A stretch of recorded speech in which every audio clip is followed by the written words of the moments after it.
ఇక్కడ ఒకటి కనబడుతుంది, వేటు వేయాల్సిందే ఎవరిపైన? కొండా సురేఖ అండ్ చిన్నారెడ్డి దాన్ని పెట్టు. కొండా సురేఖ అండ్ చిన్నారెడ్డి పైన ఓటు వేయాల్సిందే అనేది ఒకటి కనబడుతుంది. మరి ఇద్దరిపైన చర్యలు తీసుకుంటారా, కేవలం ఒకరిపైన చర్యలు తీసుకుంటారా?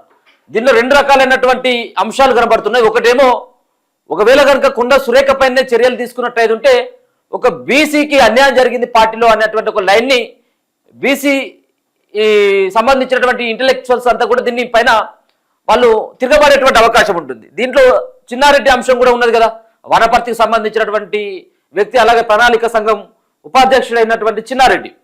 సో చిన్నారెడ్డి పైన కూడా చర్యలు తీసుకునేందుకు ఇప్పటికే కమిటీ ఏదైతే ఉందో ఈ కమిటీ అంతా కూడా ఇప్పటికే అందించడం జరిగింది. కమిటీ యొక్క నివేదికని అందించడం జరిగింది, క్రమశిక్షణ కమిటీ. సో దీంట్లో భాగంగా ఇద్దరిపైన చర్యలు తీసుకునేందుకు వాళ్ళు సంసిద్ధమైనట్టుగా తెలుస్తా ఉంది. కొండా సురేఖ, చిన్నారెడ్డిపై నేడు పిసిసికి ఏఐసిసి కూడా నివేదిక ఇవ్వబోతా ఉన్నారు. మంత్రి కొండా సురేఖ ప్రణాళిక సంఘం ఉపాధ్యక్షుడు చిన్నారెడ్డిపై చర్యలు అనివార్యమని రాష్ట్ర కాంగ్రెస్ క్రమశిక్షణ వ్యవహారాల కమిటీ డిఎసి తుది నిర్ణయానికి వచ్చినట్లు సమాచారం. నివేదికను మంగళవారం పిసిసికి ఏఐసిసికి ఇవ్వనుంది. సోమవారమే ఇస్తారని ప్రచారం జరిగిన ఇతర కార్యక్రమాల వల్ల మంగళవారానికి వాయిదా పడింది. వ్యక్తుల స్థాయి పెద్దదని, తప్పు చేసినా చూసి చూడనట్లు వదిలేస్తే పార్టీకి తీవ్ర నష్టం జరుగుతుంది. వ్యక్తులు ముఖ్యం కాదు, పార్టీనే అంతిమమని భావించి వారిపై చర్యలు తీసుకోవాల్సిందేనని కమిటీ తేల్చినట్టు సమాచారం. కాంగ్రెస్ కు ప్రభుత్వానికి నష్టం కలిగించేలా మాట్లాడే వారిని వదిలేస్తే పార్టీలో క్రమశిక్షణ తప్పుపడుతుందని పలువురు నేతలు కూడా కమిటీకి చెప్పారు. గతంలో వరంగల్ జిల్లా ఎమ్మెల్యేలు ఫిర్యాదు చేసినప్పుడే హెచ్చరించిన కొండా సురేఖ వైఖరిలో ఏమాత్రం మార్పు రాలేదని కమిటీ సభ్యులు భావిస్తున్నట్లు సమాచారం. మంత్రివర్గంలో సభ్యురాలుగా ఉన్నందున ప్రభుత్వానికి బాధ్యత వహించాలని అయినా సీఎం పైనే తామె కుమార్తె ఆరోపణలు చేయడం ఏమాత్రం క్షమార్హం కాదని కమిటీ తేల్చేసినట్టు తెలుస్తుంది. కుమార్తె వ్యాఖ్యలతో తనకు సంబంధం లేదని కమిటీకి సురేఖ పంపిన వివరణ అసంబద్ధమని తేల్చింది. ఇలా అని భావిస్తే వెంటనే బాధ్యత గల మంత్రిగా వాటిని ఖండించాలని, కానీ అలా ఎందుకు చేయలేదని కమిటీ ప్రశ్నిస్తుంది.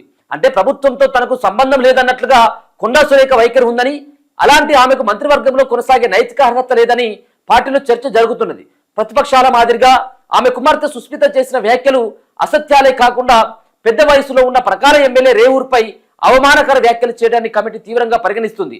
ఎమ్మెల్యేలు ఈ వ్యాఖ్యలను ఖండిస్తే వారి ద్వారా పార్టీ నేతలు ఎవరో కుట్ర చేస్తున్నారని, వారిని గుర్తించాలని కొండా సురేఖ కోరడాన్ని కూడా కమిటీ పరిశీలించింది. ఇది రెండు లేఖలు షోకాజ్ నోటీసులకి రిప్లైగా, ఒకటేమో నా కూతురు వ్యాఖ్యలకు ఎట్లాంటి సంబంధం లేదు, తను ఇండివిజువాలిటీ వ్యాఖ్యలు తోటి నన్నెట్లా బదనం చేస్తారు, తనకు కూడా వాక్ స్వాతంత్రం ఉంది కదా, ఆమె మాట్లాడేటువంటి అవకాశం ఉంది, ఆమె మాట్లాడుకున్నది, నాకేం సంబంధం అనేది ఆమె మొదట్లో చెప్పింది. ఇక రెండో లేఖలో ఎవరైతే ఈ ఎమ్మెల్యేలు కొంతమంది ఆ పార్టీలో ఉన్నటువంటి నేతలు ఇది ఉమ్మడిగా వాళ్ళు దాడి చేస్తున్నారో, నన్ను, నా కూతుర్ని, నా కుటుంబాన్ని కొంతమంది టార్గెట్ చేస్తున్నారు, దీని వెనకాల ఉన్నటువంటి అదృశ్య శక్తులు ఎవరో వాళ్ళపైన మీరు చర్యలు తీసుకోవాలంటూ మళ్ళీ రెండో లెటర్లో ఆమె రాయడం, ఇది కూడా కొంత కాంగ్రెస్ పార్టీకి ఆగ్రహాన్ని గురి చేసినట్టుగా తెలుస్తున్నది. సరే, ఏదేమైనప్పటికీ కూడా వాళ్ళ కూతురికి సభ్యత్వం లేదని వీళ్ళే అంటారు, ఎవరు కాంగ్రెస్ వాళ్ళు అంటున్నారు. ఏది కొండా సుస్మితకు సభ్యత్వం లేదు కాంగ్రెస్ పార్టీలో, ప్రతిపక్షాలు మాట్లాడినట్టుగా మాట్లాడుతున్నారు మీరే అంటారు. ఒకవేళ మీ పార్టీలో సభ్యత్వం ఉన్నట్టయితేనే మీ పార్టీ వ్యక్తిగా పరిగణించాలి. మీ పార్టీలో సభ్యత్వం లేదు కాబట్టి ప్రతిపక్ష నేతగానే అనుకోవచ్చు కదా, ప్రతిపక్ష సంబంధించినటువంటి వాళ్ళ లెక్కనే అనుకోవచ్చు కదా మీరు కూడా. మీ పార్టీలో బీఫామ్ పైన గెలిచి మీ పార్టీలో ఎమ్మెల్యేలు మంత్రులు అయినటువంటి వాళ్ళే రేవంత్ రెడ్డిని నానా బూతులు తిట్టేసిండు. మనం చూడలేదా, రాజగోపాల్ రెడ్డి వ్యవహారం కావచ్చు, మరొక పక్కన వెంకటరెడ్డి వ్యవహారం కావచ్చు, ఇటు చెప్పుకుంటూ పోతే చాలా మంది వ్యక్తులు, ఒకరు ఇద్దరేం కాదు.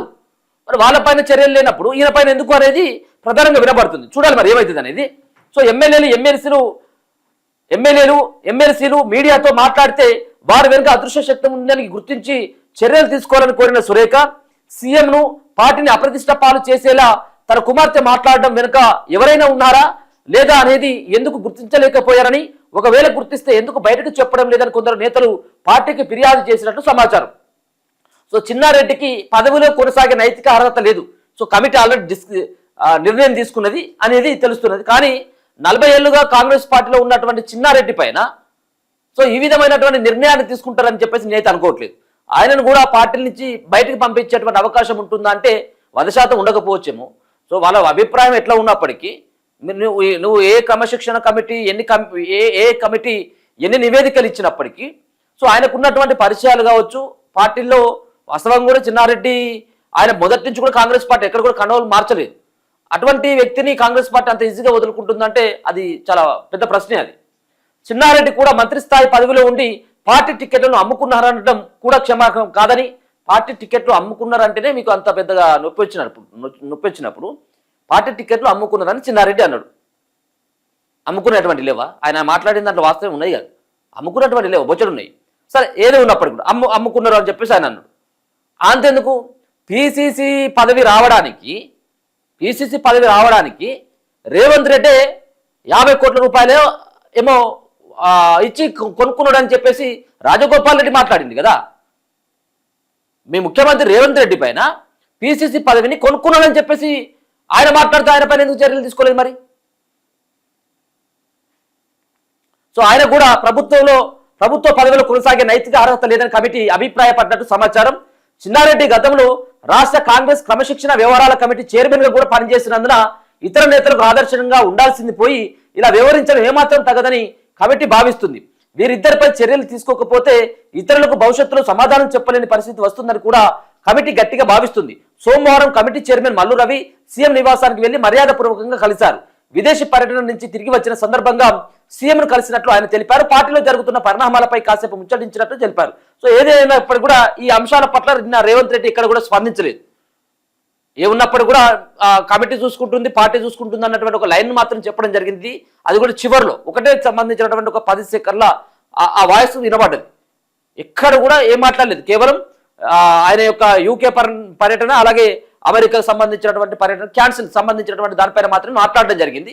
దీనిపైన వాళ్ళే నిర్ణయం తీసుకుంటారని చెప్పేసి వదిలేయడం జరిగింది. కానీ అంతకంటే ముందు రేవంత్ రెడ్డి ప్రెస్ మీట్ పెట్టకంటే ముందు బట్టి విక్రమార్క ఆల్రెడీ కమిటీకి సంబంధించినటువంటి కొంతమంది వ్యక్తులు అలాగే ముఖ్యమంత్రి వీళ్ళు కాసేపు దర్దాపుగా గంటన్నర సేపు వీళ్ళు భేటీ కావడం జరిగింది. సో దీనిపైన భర్జన కావడం జరిగింది. ఒకవేళ ప్రెస్ మీట్లో ఏమైనా మాట్లాడాలా, వాళ్ళు అడిగినటువంటి క్వశ్చన్స్ కు మనం దీన్ని ఎట్లా దాటేయాలన్నటువంటి దానిపైన వాళ్ళు ఆచితూచి అడిగి వేయడం జరిగింది. ఎట్లా మాట్లాడాలన్నటువంటి దానిపైన డిస్కషన్ కూడా కావడం జరిగింది. సో మొత్తానికి కొండా సురేఖకు సంబంధించినటువంటి విషయంలో పార్టీ సీరియస్ గా ఉన్నది అన్నటువంటి వార్తలు వస్తున్నాయి. కానీ నాకు తెలిసి ఎవరిని కూడా బర్తరఫ్ చేసేటువంటి అవకాశం ఉండకపోవచ్చు. మేబీ ఈ టైంలో ఇటువంటి నిర్ణయం తీసుకుంటారా? వీళ్ళు ఏమంటున్నారంటే వీళ్ళు పైన వేటు వేయకపోయినట్టయితే ఇంకోరు కూడా మాట్లాడతారు కదా ఛాన్స్ అంటే మీరు వీళ్ళని సస్పెండ్ చేసినా మాట్లాడతారు, మీరు పార్టీలకు వెళ్ళి వీళ్ళని బయటికి పంపించిన వేరే వాళ్ళు వచ్చి మాట్లాడతారు. మీ కాంగ్రెస్ పార్టీని ఎవరు కూడా ఉరివేయాల్సినటువంటి అవసరం లేదు. మిమ్మల్ని ఎవరు బొంద పెట్టాలంటే మీరే బొంద పెట్టుకుంటారు. ఇది జగమెరిగినటువంటి సత్యం కదా కాంగ్రెస్ పార్టీలో.